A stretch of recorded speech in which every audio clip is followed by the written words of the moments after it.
Bonjour tout le monde. Hello everyone. First thing I want to do this morning is to share an update about the Ukrainian International Airlines tragedy that took so many innocent lives earlier this year. Even as we face this new crisis, families and loved ones continue to grieve and seek answers. I want to ensure them and all Canadians that we have been working hard to get accountability and justice, even as we fight this pandemic. At the same time, we've also been developing a strategy with our other international partners to make sure that such a tragedy never happens again. Today, I'm appointing the Honourable Ralph Goodale as my special advisor for Canada's ongoing response to the downing of Flight 752. With his decades of extraordinary service to Canada, including as Minister of Public Safety, Ralph has the right expertise to guide our response to this air disaster and provide recommendations for best practices going forward. He will also continue to push to see families properly compensated. The second thing I want to do is share a story with you. A few weeks ago, Dave Caputo, the owner of a startup in TrustCore in the Waterloo region, called a meeting with his employees. With mounting concerns around COVID-19, Dave asked his team how they could repurpose their building materials factory to make products hospitals needed. A few days later, they had 4 prototypes drawn up. They decided to make large panels, which hospitals could use to subdivide rooms and isolate people with COVID-19 from other patients. Well, on Monday, panels made of fully recycled materials were delivered at no cost to several hospitals in the region, including Grand River, St. Mary's, and Guelph General Hospital. Dave and his team showed what Canadians do in difficult times. We don't back down from a challenge. We roll up our sleeves and we get to work. I know that this pandemic has been incredibly challenging for people right across the country, but we're also seeing the best of what it means to be Canadian. From coast to coast to coast, businesses are retooling to produce face shields, ventilators, hand sanitizers, and other supplies our healthcare professionals need. To make it easier for companies to help out during this critical time, we launched Canada's plan to mobilize industry to fight COVID-19 a little over a week ago. In the time since, we've spoken directly to almost 3,000 companies who've reached out to offer their help. Before we go any further, I want to thank all the owners and entrepreneurs and managers who've answered our call to action. This vital support comes at a critical time. And the way you looked around and said, not how can I keep myself safe, but how can I keep myself and my employees safe and help out in this critical time, is a real sign of leadership and a sign of what Canadians do best. In tough times, we pull together, we're there for each other, we put up our hands and we ask, how can we help? I also want, in the same vein, to thank everyone who's making, shipping, and delivering these products. People who work on the manufacturing sector and in terms of getting people the items they need are on the front lines of this fight. Our country needs you through these tough times, and we thank you deeply for everything you do. Lorsqu'on a annoncé le plan canadien de mobilisation du secteur industriel pour lutter contre la COVID-19, on avait dit qu'on était en train de conclure des accords avec Thornhill Medical, Medicom et Spartan Bioscience. Aujourd'hui, on annonce la signature de contrats d'approvisionnement avec ces 3 entreprises canadiennes pour fabriquer du matériel médical comme des respirateurs, des masques chirurgicaux et des trousses de dépistage. Je tiens à souligner le travail du ministre Baines, qui a joué un rôle de premier plan pour conclure ces ententes. On a également signé des lettres d'intention avec 5 autres entreprises, soit Precision Biomonitoring, Fluid Energy Group, Irving Oil, Calco Group et Stanfields. En mobilisant l'industrie, on peut produire ici au Canada les articles dont nos professionnels de la santé ont besoin pour protéger leur propre santé, traiter les patients qui ont la COVID-19 et freiner la propagation du virus. When we announced our plan to mobilize industry, we said that we were close to reaching agreements with Thornhill Medical, Medicom, and Spartan Bioscience. Today, we're announcing that we have moved forward with contracts with these 3 Canadian companies to make medical supplies such as ventilators, surgical masks, and test kits. I want to recognize the great work Minister Baines has done to make this happen. We've also signed letters of intent with 5 other companies: Precision Biomonitoring, Fluid Energy Group, Irving Oil, Calco Group, and Stanfields. We know that the demand for critical equipment and supplies will grow in the coming weeks, so we need a sustainable, stable supply of these products. And that means making them at home, and we're optimistic that they will be available in the coming weeks. So today, I'm also announcing that our existing next-generation manufacturing supercluster will be leading companies in developing and scaling up new technologies to test and treat Canadians. Demand for these goods is going up, so we're making sure Canada is ready to keep up. That's why our government is also allocating $2 billion to purchase protective personal equipment, including for bulk purchases with provinces and territories. This includes things like more masks and face shields, gowns, ventilators, test kits and swabs, and hand sanitizer. Protective personal equipment is essential to protect our healthcare workers who are on the front lines of this fight. We recognize that more is needed, and everyone is working day and night to receive essential supplies. We're coordinating with the provinces and territories, the Public Health Agency, and the experts to make sure our healthcare workers get everything they need. This is a priority for our government, and we will continue to source new solutions every day. We're expecting shipments to come in the coming days, and we will continue to work tirelessly to get these supplies to where they're needed. Plusieurs entreprises ont également fait des dons d'équipements et de matériel médical pour contribuer à la lutte contre la COVID-19. Le groupe Alibaba nous a envoyé 500 000 masques chirurgicaux et 10 000 tests de dépistage pour nous aider.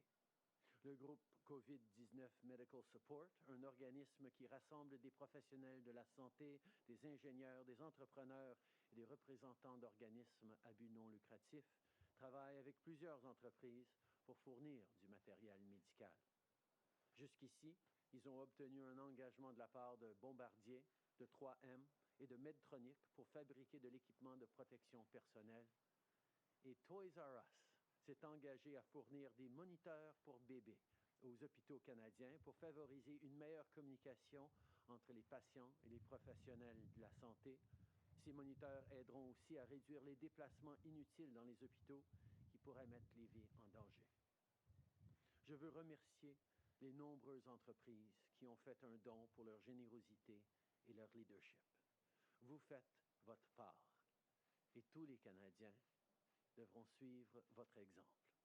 There's no question that we will need more masks, ventilators, and testing kits. But how many more we need depends entirely on you. If you stay home and follow public health recommendations, you can slow the spread. And that means fewer patients in our hospitals, fewer people to test, fewer ventilators to use on critical patients. So keep doing your part and help us keep Canada safe. Merci beaucoup. Merci beaucoup, Monsieur le Premier ministre. Nous allons commencer avec la période de questions par téléphone aujourd'hui. Modérateur, c'est à vous. Thank you. Merci. The first question, Maura Forrest, Politico. Your line is open. Thank you, Prime Minister. Yesterday you were asked about pipeline construction continuing on the Trans Mountain expansion, and you said you'd have a better answer today. Now Jason Kenney is saying construction will start on the Keystone XL pipeline as early as April 1st. Do you have concerns about construction continuing on these projects? Do you think it should stop? I can assure you that all Crown corporations are following all the best medical advice. Je peux vous assurer que toutes les compagnies du gouvernement sont en train de suivre tous les conseils donnés par nos experts médicaux. Follow-up question, Politico. Yes, I mean, that didn't really answer my question. I guess that means you're comfortable with construction continuing. But my follow-up question is about the wage subsidy. You initially promised it at 10%, then last week it was hiked to 75%, but still seemed to be targeted towards small and medium-sized businesses. Now it's available to all businesses. I'm wondering why you've taken such an incremental approach to this measure, given that you're now asking employers to hire back people that they've already laid off.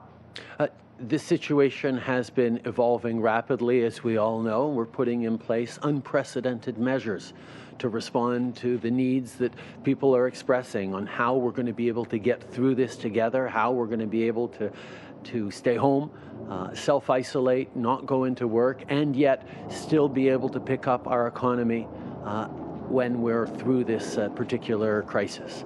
That is the focus that we've had, and that's why what we're offering is a 75% wage subsidy to companies large and small, nonprofit sector and charitable sector included, so that people can stay on the payroll while they stay home and stay isolated, so that we can ensure that we do bounce back strongly from this once we're through this period.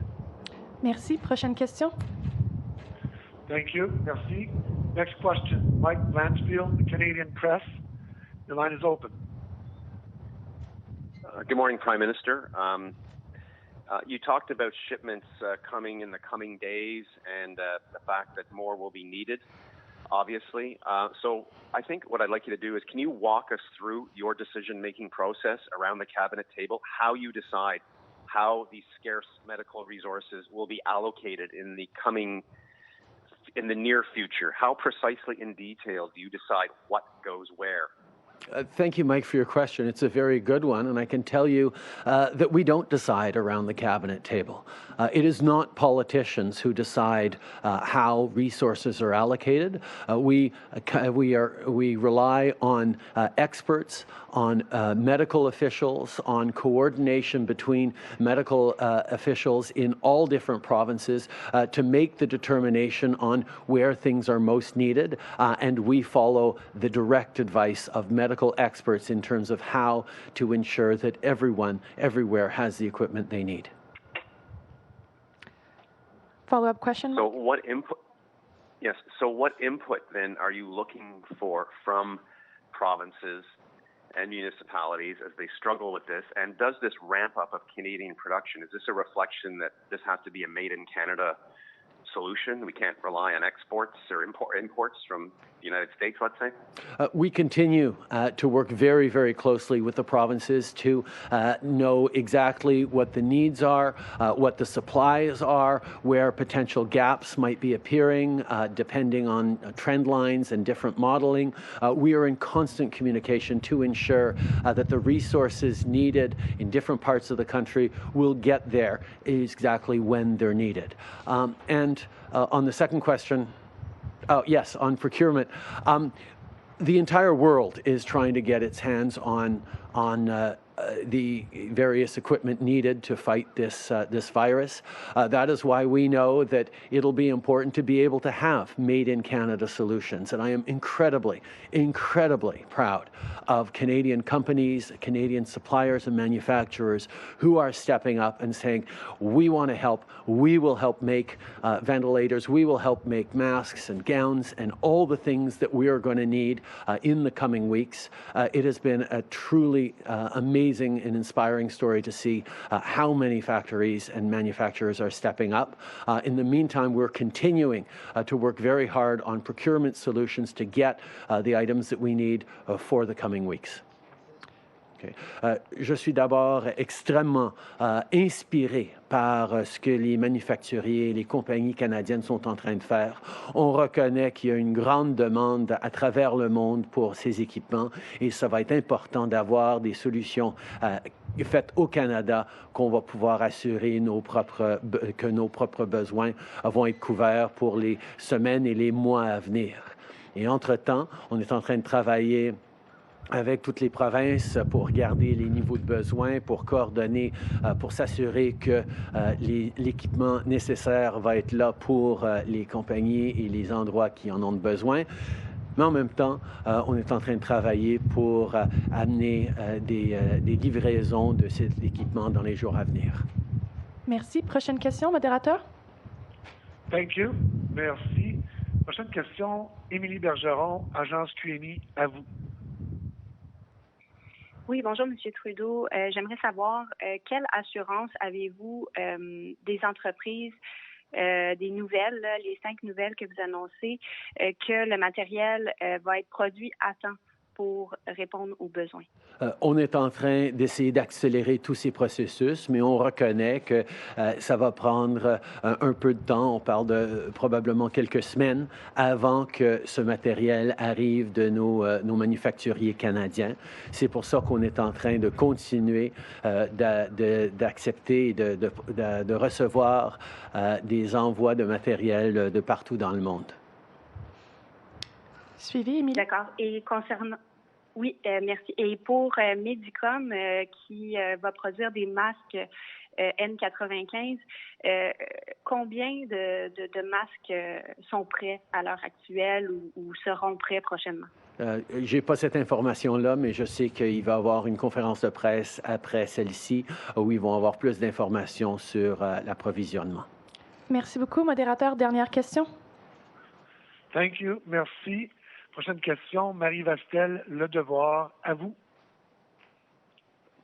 Oui, bonjour, M. Trudeau. J'aimerais revenir aux travaux de construction qui se poursuivent pour l'agrandissement de l'oléoduc Trans Mountain.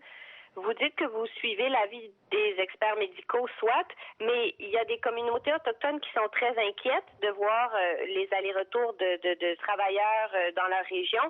Pourquoi ne pas suspendre les travaux pour les protéger d'une contamination potentielle?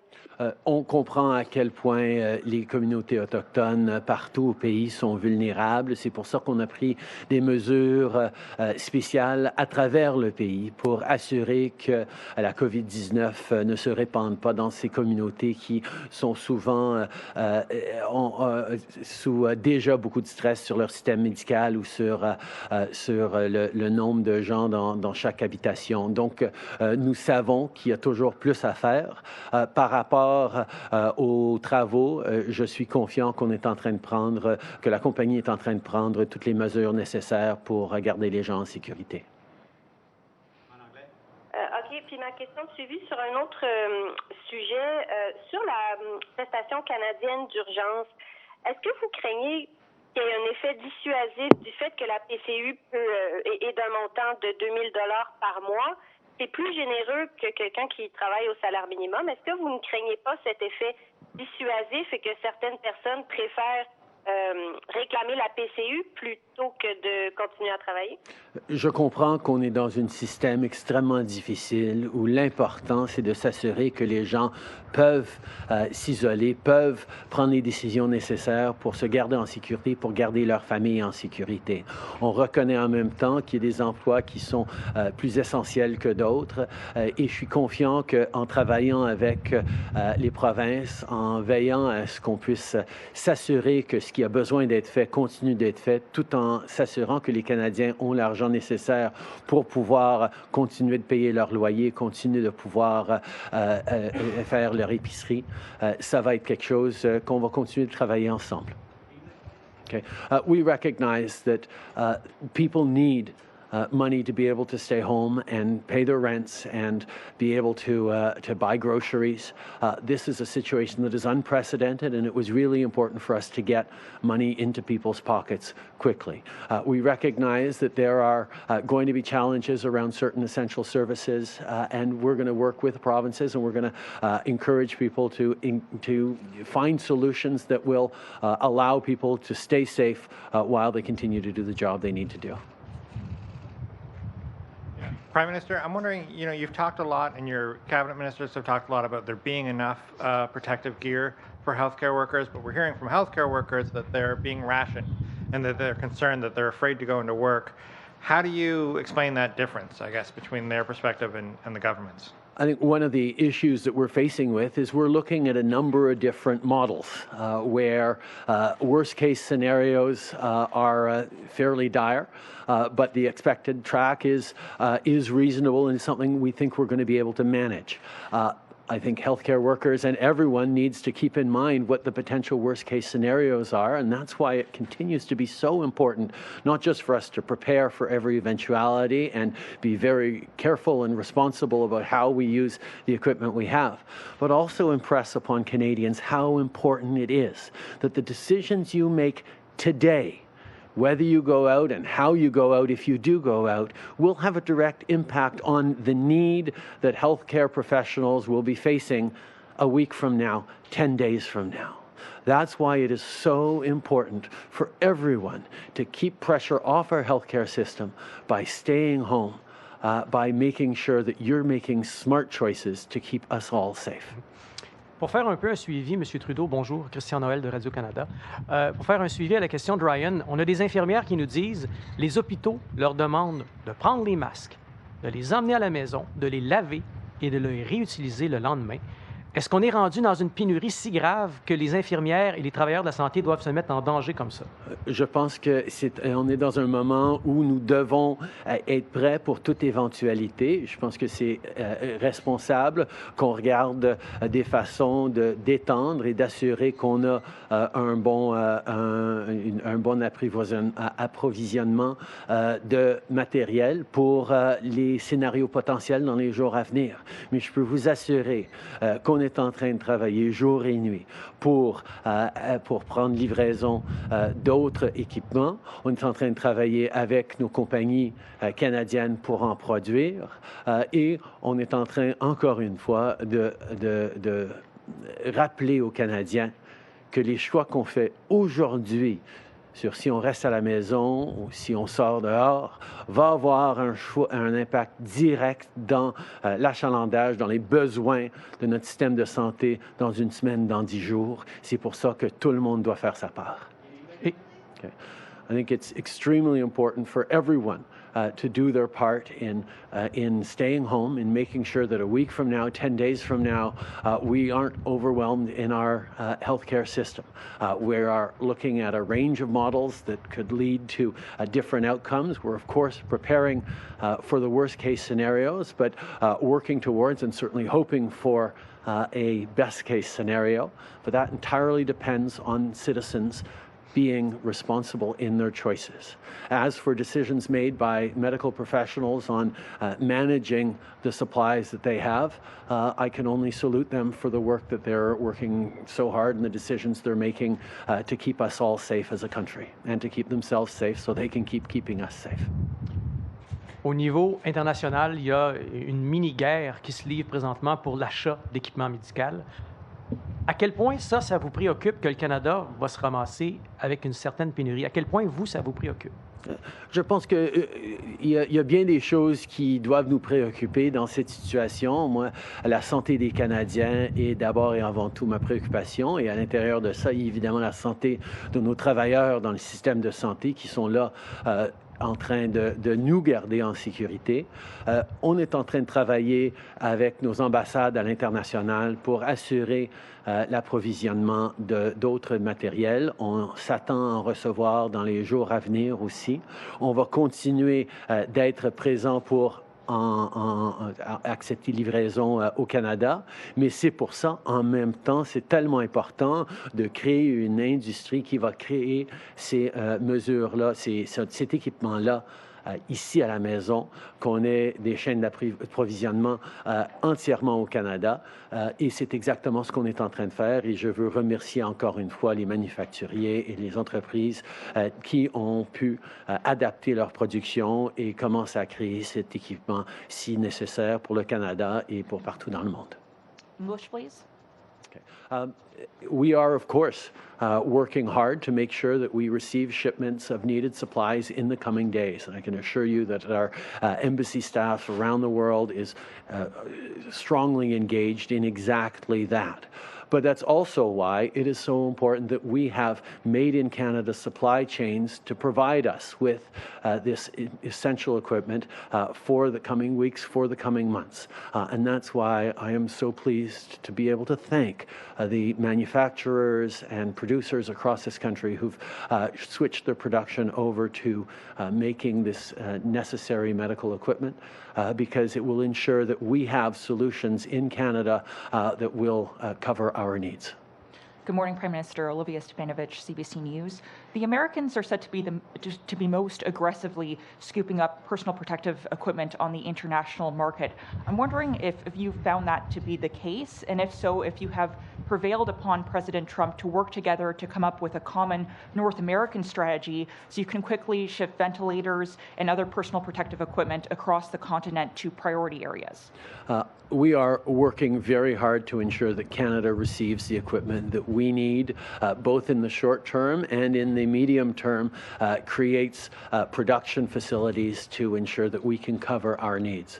We understand that countries around the world are taking their own approaches. We will continue to coordinate as much as possible, but every step of the way, our priority will be ensuring that Canada is able to take care of its own. But are you working with President Trump on a North American strategy? And also, can you tell us exactly how much medical gear has been deployed and delivered so far? We have been able to cover all our needs up until this point, and expect to be able to cover our needs for medical equipment in the foreseeable future. But that is why it is so important for us to ramp up domestic production as well. And with the United States, we continue to coordinate on a broad range of issues. Nous allons continuer de coordonner avec les Américains sur bien des enjeux, mais notre préoccupation sera toujours de s'assurer que les Canadiens ont assez d'équipements pour se garder en sécurité et en santé. And how much medical gear has been deployed and delivered so far? That's a question for the ministers who will be addressing this a little later today. Brian Mullen, Global News. Prime Minister, with rent due tomorrow, many small and medium-sized Canadian businesses are worried about paying their landlords. What can the federal government do? Is rent forgiveness in some shape or form on the table? We've already worked with CMHC to ensure that many mortgages are able to be deferred. We've put more money in the pockets of businesses, or putting more money in the pockets of businesses through this wage subsidy, the 75%, that will take off a significant amount of pressure. We've also made available a $40,000 loan for small businesses through the banks that'll be interest-free for the first year, and as they go through it, $10,000 of it, under certain conditions, will be non-repayable at the end. So there are direct measures for companies to be able to get the liquidity necessary to get through the coming months, so that we can be strong once we get through this crisis at the end of it. 2 First Nations communities in Manitoba and other communities are requesting military hospitals be set up. Is this something that the government is contemplating for remote communities with limited access to health care? We know that our military, the men and women of our military, are always ready to serve, to help in a broad range of ways Canadians who need that support. The field hospitals is certainly an expertise that the Canadian Armed Forces have, and they will make determinations, and we will all make determinations about how we can and where we can best help if it comes to that. Hi, Prime Minister. Molly Thomas, CTV National News. Canadians, of course, are putting lots of money on their credit cards. They're raking up interest. Last week, you had mentioned that you had talked to banks about possibly deferring that interest. Any more movement on that? Those conversations continue with the banks. We're also looking at ways of easing access to credit for individuals so that they can shift their bank balances and their credit card balances to a lower interest line of credit. These are things that we're continuing to work on because we recognize that Canadians don't want to come through this with impossible levels of debt, and we're going to be there to help them out. In French, please. Okay. Nous reconnaissons qu'on ne veut pas que les gens sortent de cette crise encore plus endettés qu'avant. C'est pour ça que nous envoyons tellement d'aide par la prestation canadienne d'urgence et de l'aide pour la subvention aux entreprises, pour la masse salariale. Mais nous savons aussi qu'on peut travailler avec les banques, et on est en train de travailler avec les banques pour les encourager de faire des changements au taux de carte de crédit. Et on est aussi en train de regarder l'accès au crédit pour les individus pour qu'ils puissent avoir des emprunts qui vont coûter moins cher que les cartes de crédit.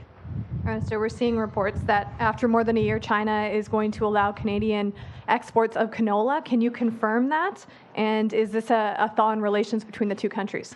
I think we're recognizing that we're in a global situation where it is really important for countries to work together. We have seen promising signs of positive relations on specific issues, and we're going to continue working to try and ensure that our farmers, our manufacturers, our exporters continue to have access to the markets around the world, even in this difficult time. Okay. Nous allons continuer de travailler avec nos fermiers, avec nos producteurs pour assurer qu'ils ont des marchés pour leurs biens. On reconnaît que c'est un moment où les gens doivent travailler ensemble, les différents pays doivent travailler ensemble et je suis content de voir des signes qu'on arrive à travailler ensemble malgré des différends importants. Merci beaucoup. C'est ce qui met fin à la conférence de presse d'aujourd'hui.